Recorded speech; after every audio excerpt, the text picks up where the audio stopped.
सब प्रेम से बोलो। लक्ष्मी नारायण भगवान की जय। राधा कृष्ण भगवान की जय। एक समय की बात है।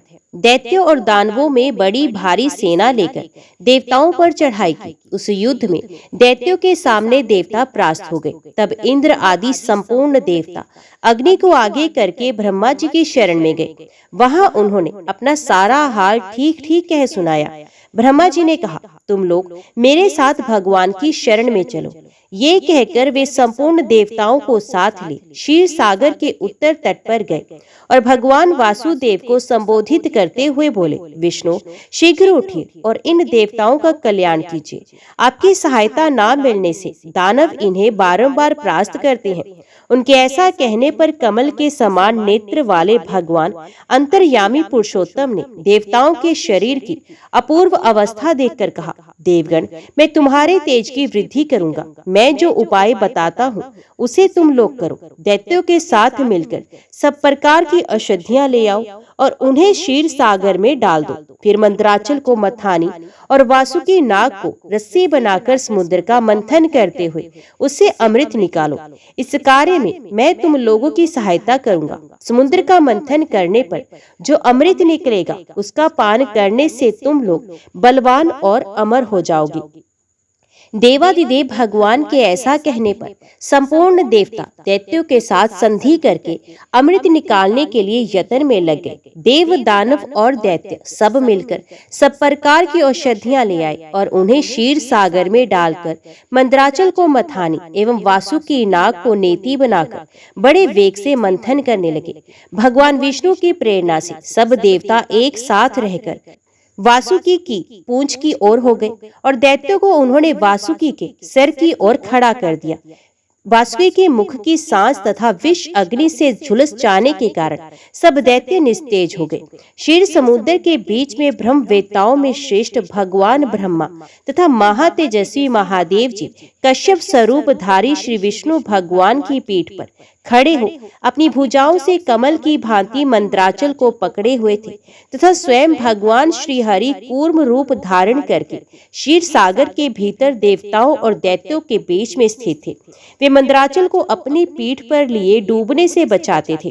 तदंतर जब देवता और दानवों ने क्षीर समुद्र का मंथन आरंभ किया तब पहले पहल उससे देव पूजित कामधेनु का आविर्भाव हुआ, जो भविष्य की उत्पत्ति का स्थान मानी गई है। तत्पश्चात वारुणी मदिरा देवी प्रकट हुई, जिसके मद भरे नेत्र घूम रहे थे। वे पग पग पर लड़खड़ाती चलती थी। उसे अपवित्र मानकर देवताओं ने त्याग दिया। तब वे असुरों के पास जाकर बोली, दानवों मैं बल प्रदान करने वाली देवी हूँ, तुम मुझे ग्रहण करो। दैत्यों ने उसे ग्रहण कर लिया।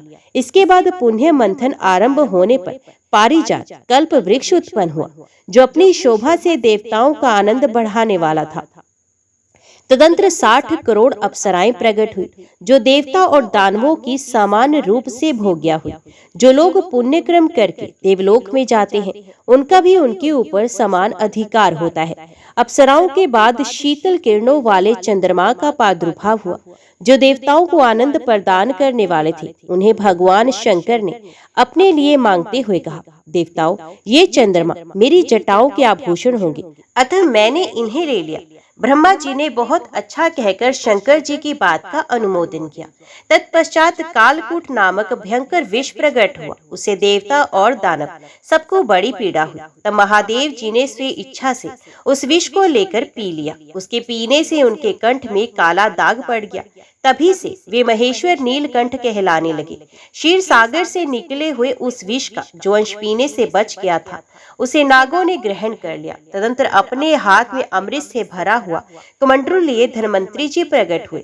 वे श्वेत वस्त्र धारण किए थे। वैद्यराज के दर्शन से सबका मन स्वस्थ एवं प्रसन्न हो गया। इसके बाद उस समुद्र से उच्च श्रवा घोड़ा और ऐरावत नाम का हाथी, ये दोनों प्रकट हुए। इसके बाद क्षीरसागर से लक्ष्मी देवी का प्रादुर्भाव हुआ, जो खिले हुए कमल पर विराजमान थी और हाथ में कमल लिए थी। उनकी प्रभा चारों ओर छिटक रही थी। उसमें महर्षियों ने शिव सूक्त का पाठ करते हुए बड़ी प्रसन्नता के साथ उनका स्तवन किया। साक्षात क्षीर समुद्र ने प्रकट होकर लक्ष्मी जी को एक सुंदर माला भेंट की, जिसके कमल कभी मुरझाते नहीं थे। विश्वकर्मा ने उनके समस्त अंगों में आभूषण पहना दिए। स्नान के पश्चात दिव्य माला और दिव्य वस्त्र धारण करके जब वे सब प्रकार के आभूषणों से विभूषित हुई, तब इंद्र आदि देवता तथा विद्याधर आदि ने भी उन्हें प्राप्त करने की इच्छा की। तब ब्रह्मा जी ने भगवान विष्णु से कहा, वासुदेव, मेरे द्वारा दी हुई इस लक्ष्मी देवी को आप ही ग्रहण करें। मैंने देवताओं और दानवों को मना कर दिया है, वे इन्हें पाने की इच्छा नहीं करेंगे। आपने जो स्थिरता पूर्वक इस समुद्र मंथन के कार्य को संपन्न किया है, इससे आप पर मैं बहुत संतुष्ट हूँ। यो कहकर ब्रह्मा जी लक्ष्मी जी से बोले, देवी, तुम भगवान केशव के पास जाओ, मेरे दिए हुए पति को पाकर अनंत वर्षों तक आनंद का उपभोग करो। ब्रह्मा जी के ऐसा कहने पर लक्ष्मी जी समस्त देवताओं के देखते देखते श्रीहरि के वक्ष स्थल में चले गई और भगवान से बोली, देव, आप कभी मेरा परित्याग ना करें। संपूर्ण जगत के प्रियतम, मैं सदा आपके आदेश का पालन करती हुई आपके वक्ष स्थल में निवास करूंगी। ये कहकर लक्ष्मी जी ने कृपापूर्ण दृष्टि से देवताओं की ओर देखा। इससे उन्हें बड़ी प्रसन्नता हुई। इधर लक्ष्मी से प्रत्यक्त होने पर दैत्यों को बड़ा उद्वेग हुआ। उन्होंने झपट कर धन्वंतरी के हाथ से अमृत का पात्र छीन लिया। तब विष्णु ने माया से सुंदरी स्त्री का रूप धारण कर दैत्यों को लुभाया और उनके निकट जाकर कहा, ये अमृत का कमंडलू मुझे दे दो। उस त्रिभुवन सुंदरी रूपवती नारी को देखकर दैत्यों का चित्त काम के वशीभूत हो गया। उन्होंने चुपचाप वे अमृत उस सुंदरी के हाथ में दे दिया और स्वयं उसका मुंह ताकने लगे। दानवों से अमृत लेकर भगवान ने देवताओं को दे दिया और इंद्र आदि देवता तत्काल उस अमृत को पी गए। ये देख दैत्यगण भांति भांति के अस्त्र शस्त्र और तलवारें हाथ में लेकर देवताओं पर टूट पड़े, परंतु देवता अमृत पीकर बलवान हो चुके थे। उन्होंने दैत्य सेना को परास्त कर दिया। देवताओं की मार पड़ने पर दैत्यों ने भागकर चारों दिशाओं की शरण ली और कितने ही पाताल में चले गए। तब संपूर्ण देवता आनंद मगन हो शंख चक्र और गदा धारण करने वाले भगवान श्री विष्णु को प्रणाम करके स्वर्गलोक को चले गए। तब से सूर्यदेव की प्रभा स्वच्छ हो गई, वे अपने मार्ग से चलने लगे। भगवान अग्निदेव भी मनोहर दीप्ति से युक्त हो प्रज्वलित होने लगे तथा सब प्राणियों का मन धर्म में संलग्न रहने लगा। भगवान विष्णु से सुरक्षित होकर समस्त त्रिलोकी श्री संपन्न हो गई। उस समय समस्त लोकों को धारण करने वाले ब्रह्मा जी ने देवताओं से कहा, देवगण, मैंने तुम्हारी रक्षा के लिए भगवान श्री विष्णु को तथा देवताओं के स्वामी उमापति महादेव जी को नियत किया है। वे दोनों तुम्हारे योगक्षेम का निर्वाह करेंगे। तुम सदा उनकी उपासना करते रहना, क्योंकि वे तुम्हारा कल्याण करेंगे। उपासना करने से ये दोनों महानुभाव सदा तुम्हारे क्षेम के साधक और वरदायक होंगे। यों कहकर भगवान ब्रह्मा अपने धाम को चले गए। उनके जाने के बाद इंद्र ने देवलोक की राह ली।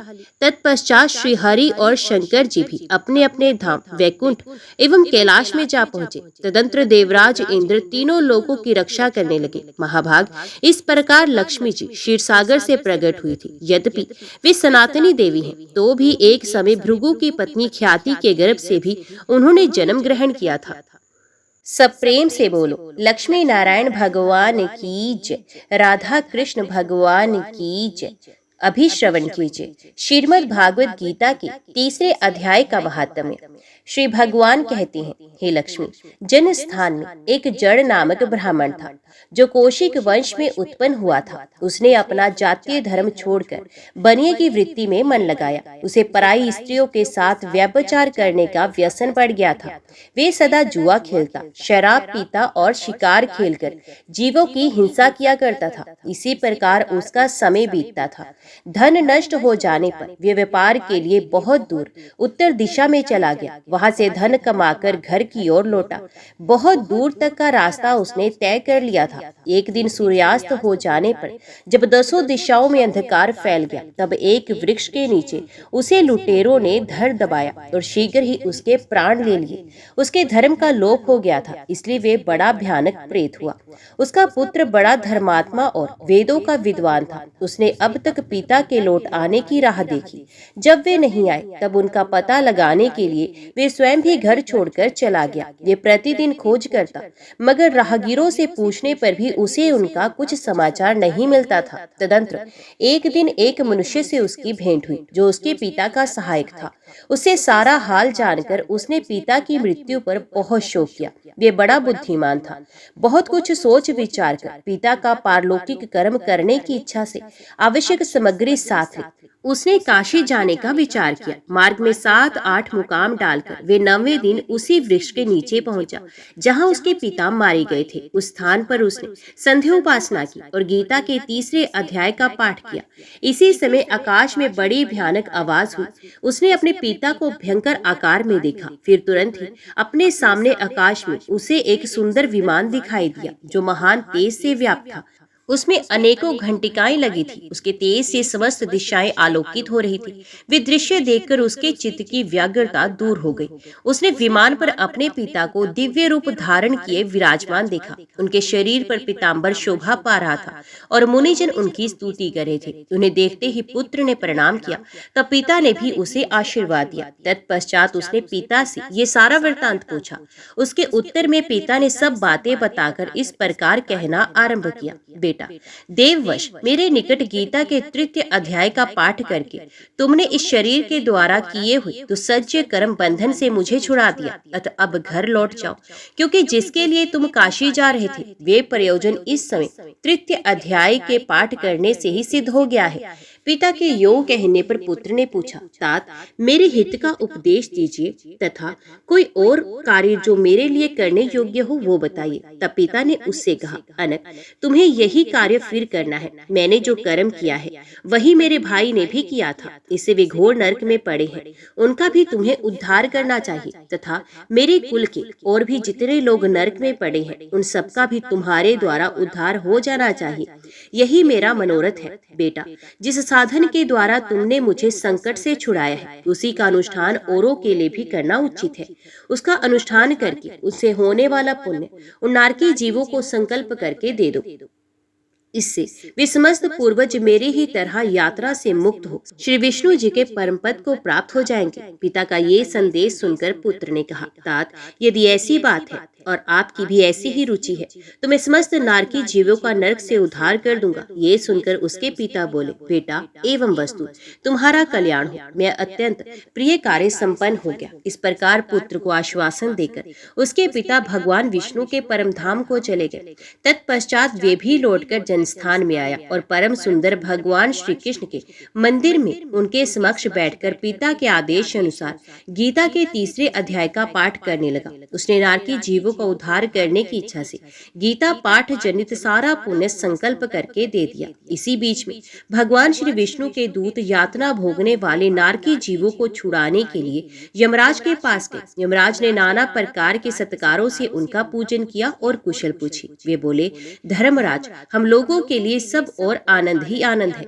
इस प्रकार सत्कार करके पितृलोक के सम्राट परम बुद्धिमान यम ने विष्णु दूतों से यमलोक में आने का कारण पूछा। तब विष्णु दूतों ने कहा, यमराज शेष शैया पर शयन करने वाले भगवान विष्णु ने हम लोगों को आपके पास कुछ संदेश देने के लिए भेजा है। भगवान हम लोगों के मुख से आपकी कुशल पूछते हैं और ये आज्ञा देते हैं कि आप नरक में पड़े हुए समस्त प्राणियों को छोड़ दें। अमित तेजस्वी भगवान श्री विष्णु का ये आदेश सुनकर यम ने मस्तक झुकाकर उसे स्वीकार किया और मन ही मन कुछ सोचा। तत्पश्चात मदोमत नारकी जीवों को नरक से मुक्त देखकर उनके साथ ही वे भगवान विष्णु के वास स्थान को चले गए। यमराज श्रेष्ठ विमान के द्वारा जहाँ क्षीर सागर है वहां जा पहुंचे। उसके भीतर कोटि कोटि सूर्य के समान कांतिमान नील कमल दल के समान श्याम सुंदर लोकनाथ जगत गुरु श्री हरि का उन्होंने दर्शन किया। भगवान का तेज उनकी शैया बने हुए शेषनाग के फनों की मणियों के प्रकाश से दोगुना हो रहा था। वे आनंद युक्त दिखाई दे रहे थे। उनका हृदय प्रसन्नता से परिपूर्ण था। भगवती लक्ष्मी अपनी सरल चितवन से प्रेम पूर्वक उन्हें बारंबार निहार रही थी। चारों ओर योगी जन भगवान की सेवा में खड़े थे। उन योगियों की आंखों के तारे ध्यानस्थ होने के कारण निश्चल प्रतीत होते थे। देवराज इंद्र अपने विरोधियों को परास्त करने के उद्देश्य से भगवान की स्तुति कर रहे थे। ब्रह्मा जी के मुख से निकले हुए वेदांत वाक्य मूर्तिमान होकर भगवान के गुणों का गान कर रहे थे। भगवान पूर्णत संतुष्ट होने के साथ ही समस्त योनियों की ओर से उदासीन प्रतीत होते थे। जीवों में से जिन्होंने योग साधन के द्वारा अधिक पुण्य संचय किया था उन सबको एक ही साथ वे कृपा दृष्टि से निहार रहे थे। भगवान अपने स्वरूप भूत अखिल चराचर जगत को आनंद पूर्ण दृष्टि से आमोदित कर रहे थे। शेषनाग की प्रभा से उद्भासित एवं सर्वत्र व्यापक दिव्य विग्रह धारण की नील कमल के सदृश श्याम वर्ण वाले श्रीहरि ऐसे जान पड़ते थे मानो चांदनी से घिरा हुआ आकाश सुशोभित हो रहा हो। इस प्रकार भगवान की झांकी करके यमराज अपनी विशाल बुद्धि के द्वारा उनकी स्तुति करने लगे। यमराज बोले, संपूर्ण जगत का निर्माण करने वाले परमेश्वर, आपका अंतःकरण अत्यंत निर्मल है। आपके मुख से ही वेदों का प्रादुर्भाव हुआ है। आप ही विश्व स्वरूप और इसके विधायक ब्रह्मा है। आपको नमस्कार है। अपने बल और वेग के कारण जो अत्यंत दुर्दश प्रतीत होते हैं, ऐसे दानवेंद्रों का अभिमान चूर्ण करने वाले भगवान विष्णु को नमस्कार है। पालन के समय सत्व में शरीर धारण करने वाले विश्व के आधारभूत सर्वव्यापी श्री हरि को नमस्कार। समस्त देहधारियों की पातक राशि को दूर करने वाले परमात्मा को प्रणाम है, जिनके ललाटवर्ती नेत्र के तनिक सा खुलने पर भी आग की लपटें निकलने लगती हैं। और रुद्र रूपधारी आप परमेश्वर को नमस्कार है। आप संपूर्ण विश्व के गुरु, आत्मा और महेश्वर है। अतः समस्त वैष्णव जनों को संकट से मुक्त करके उन पर अनुग्रह करते हैं। आप माया से विस्तार को प्राप्त हुए अखिल विश्व में व्याप्त होकर भी कभी माया अथवा उससे उत्पन्न होने वाले गुणों से मोहित नहीं होते। माया तथा माया जनित गुणों के बीच में स्थित होने पर भी आप पर उनमें से किसी का प्रभाव नहीं पड़ता। आपकी महिमा का अंत नहीं, क्योंकि आप असीम हैं। फिर आप वाणी के विषय कैसे हो सकते हैं? अतः मेरा मौन रहना ही उचित है। इस प्रकार स्तुति करके यमराज ने हाथ जोड़कर कहा, जगत गुरु, आपके आदेश से इन जीवों को गुण रहित होने पर भी मैंने छोड़ दिया है। अब मेरे योग्य और जो कोई कार्य हो वे बताइए। उनके योग कहने पर भगवान मधुसूदन मेघ के समान गंभीर वाणी द्वारा मानो अमृत रस से सींचते हुए बोले, धर्मराज, तुम सबके प्रति समान भाव रखते हुए लोगों का पाप से उद्धार कर रहे हो। तुम पर देहधारियों का भार रखकर मैं निश्चिंत हूँ। अब तुम अपना काम करो और अपने लोक को लौट जाओ। योग कहकर भगवान अंतर ध्यान हो गए। यमराज भी अपनी पूरी को लौटाए तथा वे ब्राह्मण अपनी जाति के और समस्त नारकी जीवों का नरक से उद्धार करके स्वयं भी श्रेष्ठ विमान द्वारा श्री विष्णु धाम को चला गया। ओम नमो भगवते वासुदेवाय नमः। जय श्री राधे कृष्णा। आज की वीडियो में इतना ही। उम्मीद करती हूँ वीडियो आपको पसंद आई होगी। वीडियो पसंद आई हो तो वीडियो को लाइक और चैनल को सब्सक्राइब जरूर कीजिएगा। जय श्री हरि लिखकर कमेंट बॉक्स में अपनी हाजिरी और अपने सुझाव देना ना भूलेगा। तो मिलते हैं अगली कथा अगली वीडियो के साथ। तब तक के लिए देखते व सुनते रहिए। जय मां कंचन, जय माता दी।